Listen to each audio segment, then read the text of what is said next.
Hey ladies and gentlemen, Simon here with another episode of ReZero. This is the second part of the first episode, technically classified as episode 1B.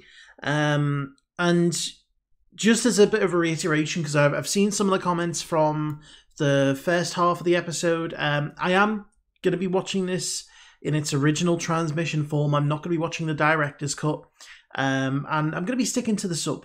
Because I enjoyed the sub for the first episode, and I know that some of you say, well, if you don't watch the director's cut, there's extra stuff in there.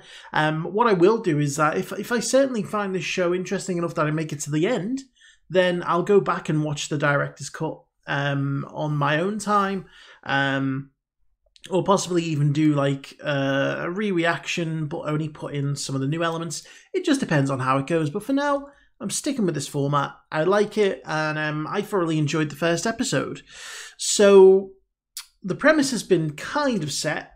We've met some of the characters, Subaru being our main character. He's been thrown into this parallel fantasy world in a city called Lugunica. And he's really not prepared for it. As much as he thinks he is, he's very much treating it like a video game, which is funny to see. He thinks he's going to have magic. He thinks that, he's going to be, super badass and going to be able to fight people. Realistically, within 10 minutes of being there, he was getting his ass kicked by, some street thugs. And, probably offending a great deal of demi-humans who we've seen are these kind of anthropomorphic animals that have kind of a humanoid touch to them. There was like lizards, and I think even I saw like some cats at some point. But then we were introduced to Satella, who came in, saved Subaru, and we learned a little bit about her. She also doesn't have a lot of money. She can use magic. She's a half-elf, and she's got this little spirit called Puck, who is adorable. And a little bit odd, because we saw Puck change size, so it's not... Puck can be more than just the little cute cat, which is adorable. It can also be a full-sized kind of anthropomorphic cat, which I found a little bit more disconcerting.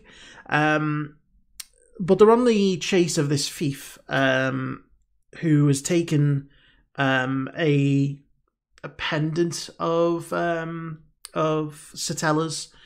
We don't quite know the exact significance of that right now, but she wants it back. Subaru's agreed to help, and, we're going to see where this kind of adventure goes. So it's been a very kind of basic introduction. Hasn't really... Subaru for me is a bit weird now. He doesn't seem concerned at all with getting back to Earth or to his world. He's content to stay in this fantasy city.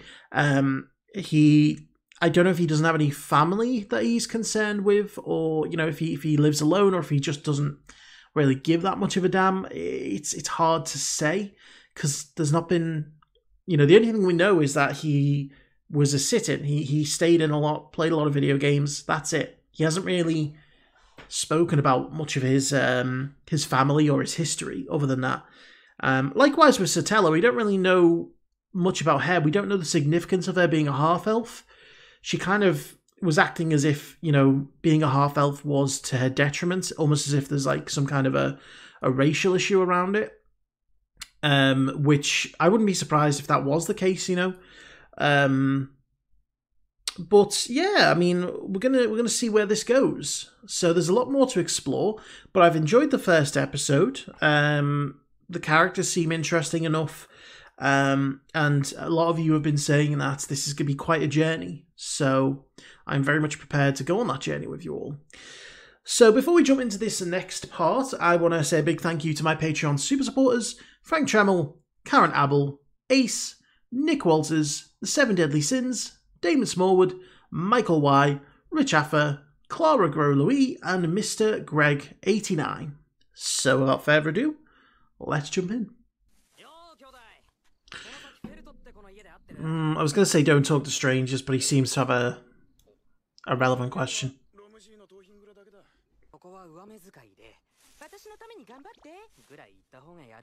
He's still being weird around the girls.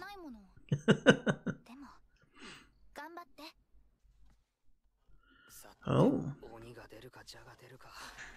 Armor and weapons. A creepy doll. And why was the door open? Uh-oh. Oh, okay, that's why there's no one here.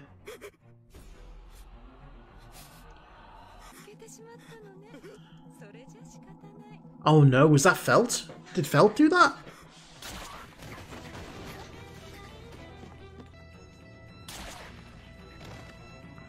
Oh shit. What the hell?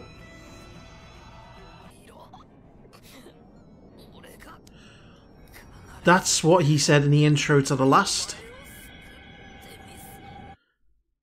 That's when he... That's what we heard in the... Is he looping back in time? Oh, is this a time loop thing? Oh, I like that. Will Satella remember anything is my question, or is it just him?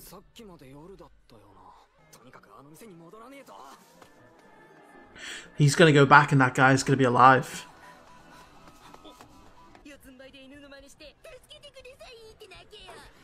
Oh. Yeah.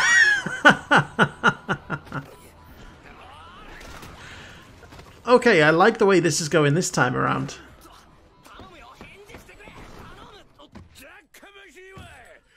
He's alive. But he hasn't met Satella this time. Oh. What?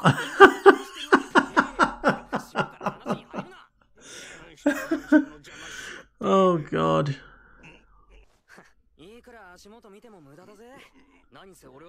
he proudly proclaims he is broke.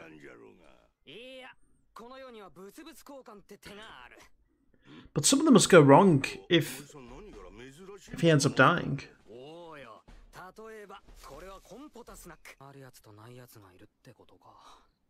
Yep. The poor people live in the shadows of the rich people. Literally.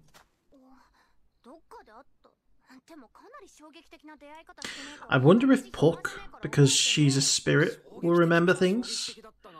And she'll have to act as the intermediary between Subaru and Satella every time he loops, presuming there's going to be more.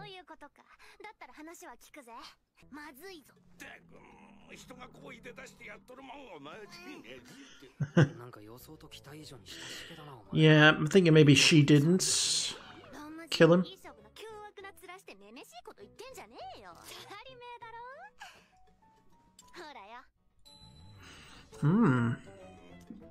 It's very fancy looking. It's almost royal.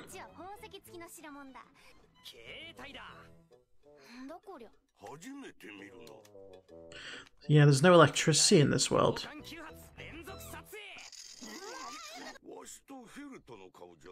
Yeah, they've never seen a camera before. I like how he's describing it in a way that makes it sound mystical.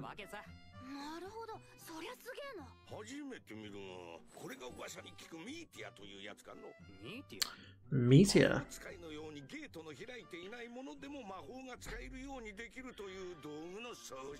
What? I wonder if that gate is what we saw in the first episode, him step through.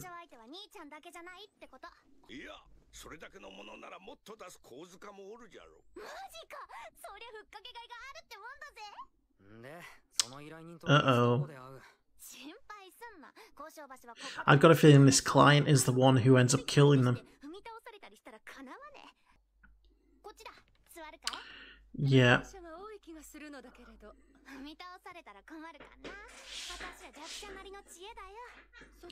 She's the killer.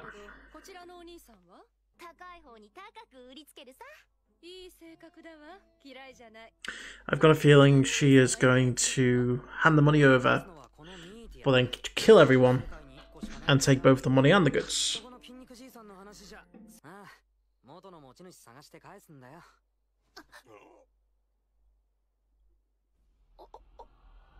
Uh-oh.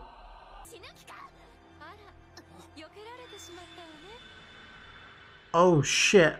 That's what he got hit with last time. He will though. He's already seen it. There goes his hand.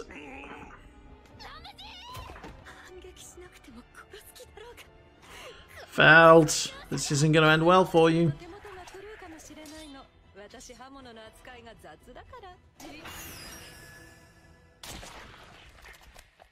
Okay. Felt's dead.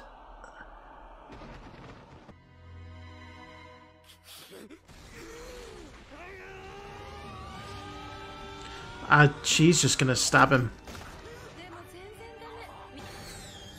Oh, he dodged. Oh.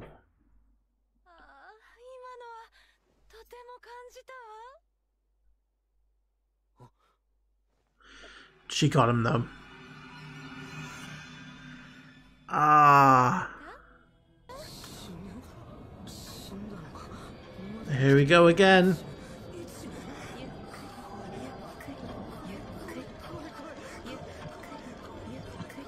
This is okay. And he's back.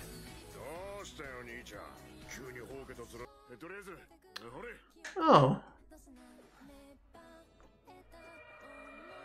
There's Satella.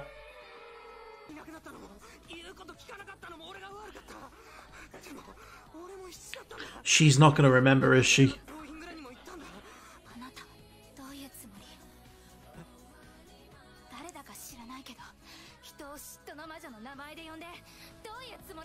The jealous witch? What? Okay, so this episode we definitely got a bit more of the stakes at hand. It looks like time loops. I do like this kind of premise. Typically you have a time loop episode thrown into a series, rather than having a series based around time loops. And typically when that happens, they're my favourite episodes, whether it's Star Trek. There was one recently in Agents of S.H.I.E.L.D., which I really liked. You know, the idea that people die, people, you know, make mistakes, but they can come back and right them, and you have to go through all of these possibilities to find the right one.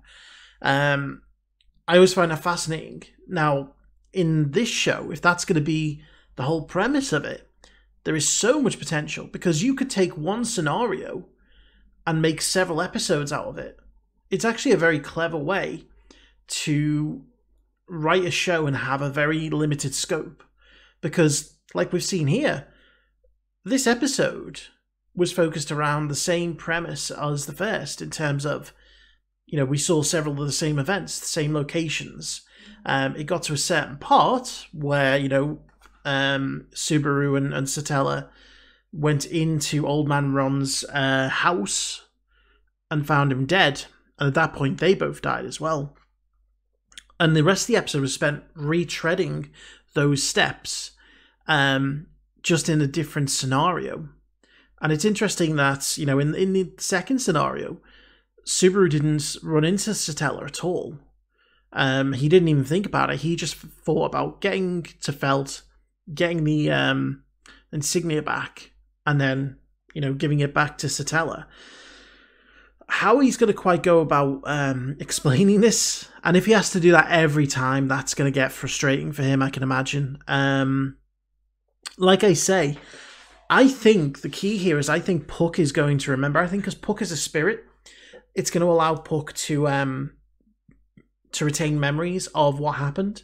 And so I think they deliberately didn't show us Puck at the end there, because that's what they're waiting for. You know, they're going to play out this scenario where Subaru and Satella have this really, really tense showdown. Maybe Subaru's going to chase after Satella, and then eventually we'll see Puck, and Puck will be like, "Hey, I know this guy. He was helping you out. I told you to look after her." And then she might realize, "Oh, what's going on? Why are we in a different time period to when I was resting?" That's maybe where it's going to go. Now, there was a few things talked about in this episode that we didn't necessarily get to see. The gate and they were talking about people who pass through the gate so that they can use magic. And I think, the gate is what we saw at the beginning of the first episode. We saw Subaru going through a portal. That could have been the gate. And so maybe this is his version of magic. Maybe he's just discovered some kind of time magic that he had innately within himself. They talk about Meteor it might be, it's spelled Meteor, as a device that allows people to use magic who hadn't gone through the gate. They think the mobile phone is one of these things because they think what it does is magic, when in actual fact it's a camera. But I like the way that Subaru explained it in a way that made it seem like it was magical, capturing a moment in time, which strictly isn't true. Is true. It does freeze frame a moment in time. And then, we've got, obviously, we met Elsa, who was the killer. The client that she's working for, we don't necessarily know. But then they talked about, being with them. Once Subaru mentioned he was going to give it back to its original owner, she was like, oh, so you're with them. And even then, Felt was like, do you want to die? Do you have a death wish? So it makes me feel like there is something, whether it's to do with the race thing again, whether it's like half-elves and whether they're hunted, or whether, it's more of a faction thing. Maybe Satella's with a faction. I mean, she said that jealous witch at the very end. She referred to Satella as being that jealous witch. Now, whether that was a cover, I'm not sure.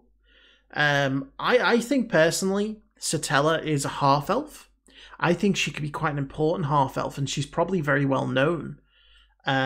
Which is why when he said that name, she reacted in the way she did, trying to deflect as much as possible people's attentions away from what he called her.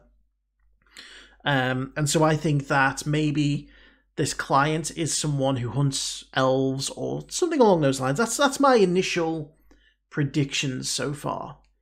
But that's just me guessing off of the limited information that I have. But so far, these first two halves of the first episode, I mean, the first half was, obviously they set up the character, set up the situation. This second episode was to really give us a sense of the stakes and to show us how, I guess, intense things can get. We've seen the main character die twice in this episode. It's not often that you get that. So, very enjoyable. I did really like that. I hope you did too. If you did, let me know in the comments. Be sure to give the video a like. If you haven't, please subscribe. And I will see you for the next episode.